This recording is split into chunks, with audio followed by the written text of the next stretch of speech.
everyone, and welcome to my channel. I'm Brooke, and this is where we learn how to live life to the fullest through what I like to call mainstay living. I'll be sharing with you the journey of how I decide people are no longer fit for me in my life. I'm sharing this with you to help you possibly find peace and direction in your own lives, because this is information I wish I had 4 years ago, or even 10 to 15 years ago. The earlier you learn this information, the faster you can lead a more peaceful, successful life and grow into the best version of yourself. Why am I not friends with them anymore? Over the past 7 years, I've learned how important your circle is. And after all that time, I finally cultivated a peaceful life, within probably the past just year. I truly believe I found happiness in the process of seeking truth, which in turn aids me in becoming my best self and helping others do that too. Why do relationships matter? Well, in the latest studies on health, it records that the number one reason people live longer is having healthy social circles. Not with 10,000 men could you do this. Loneliness also affects health and was found to be just as detrimental as chain smoking. That directly links loneliness to morbidity rates. So relationships equal a long life, aka health. The more I've focused on my own health, the happier I've become. To understand who we pick to experience life with, we need to understand the healthiest forms of friendships. Growing up, I was called weird by pretty much everyone. You've been officially labeled a disturber of the peace. And I did not feel cool, and I only learned charisma to escape that crippling social anxiety that I felt. And also stop saying things that would literally repel people. Back in 2013, my idea of friends wasn't what it is now. All my past experiences, how I was raised, how I was treated, shaped what I thought about friendships and about relationships. In 2013, my idea of friends was more like business partners, just people like acquaintances to get where I was going. And then I found a friend group, and they challenged that concept because they helped me through difficult things. I will help you bear this burden. And those relationships made me realize that a fellowship was actually possible. I'm thinking about Tolkien's Fellowship of the Ring. A group of travelers with a similar goal embark on a journey together. Each of them had their own past experiences and were vastly different from each other, but they could all work and fellowship together for a common goal. And we see the fellowship break when each party member either experiences a break in trust, a change in duty, or a realization that their goals were no longer aligned. And this movie is my favorite because it echoes truths of life that are so impactful. So I made this graph called the friendship scale. On one side, you've got basically business acquaintances. On the other side, you've got the fellowship. But what's in the middle? That's the idea of friendship that's the most dangerous, that I call the crutch. So the idea of the fellowship comes from a biblical concept that iron sharpens iron. You go into battle together. You can see each other's blind spots even, because each of you has skills that help you on a journey of accomplishing something. But what is that thing? We are here on common purpose. Friend? That is where worldview plays a huge role in our relationships. One person can say, I love you, and mean that for the night. And one person can say, I love you, and expect a lifetime of commitment. So, what expectations are we setting in our relationships? Are we setting any? So, like I said from the start, my worldview is that happiness is found in truth. So, in other words, I'm seeking reality for what it is, not what I wish it was. Can you see anything? Nothing. There's nothing. Wait. The friends I keep in my life, if I am rooted in seeking truth, for instance, need to help me in that goal. Friends need to challenge you, not just view you as your past self and keep you there. Why do you fear the past? You are Isildur's heir, not Isildur himself. Because that isn't today's reality. That's the past. Friends need to challenge you to grow. So, to grow, we need healthy relationships. What is that? The first thing I had to realize is that people are not there to carry my burdens. That might be something they choose to do as your friend, but it is not their value. And they are not things to be used or controlled. We see this as a view people have in unhealthy habits like oversharing, manipulation, and when people are generally dishonest. For example, if I'm really pissed off and I call my friends to vent, and that friend answers with ways to fix the problem, do I get angry at that friend and hang up? If I do, my problem is now theirs. A well-intentioned person with their own problems just got my problems dumped on them. Not because of anything they truly did, but because I was using them to make myself feel better about my own problems. And the moment they weren't serving my needs for them, I hung up on them and leaving them with all that negativity to deal with.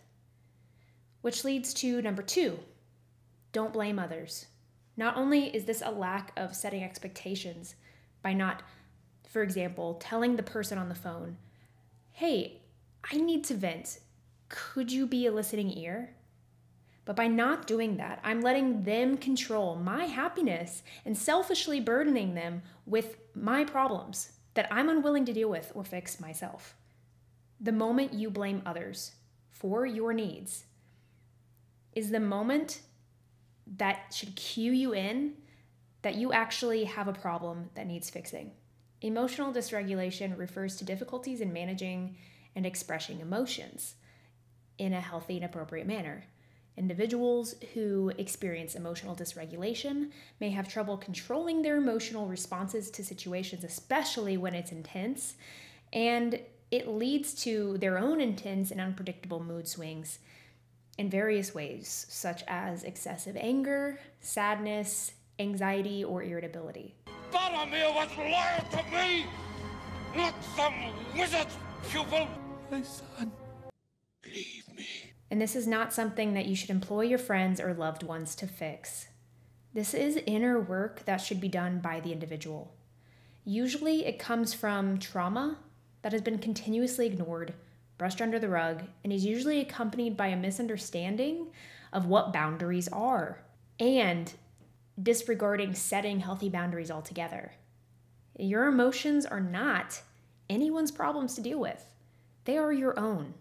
So clean your room, in a way, and stop expecting other people to clean it for you.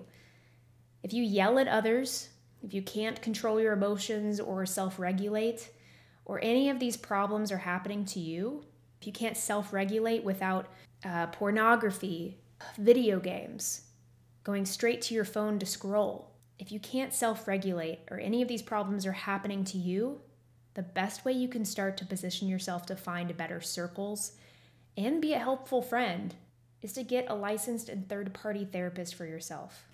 Iron sharpens iron. Friends cannot be your crutch. They can sit with you in the fire, which is a true friend.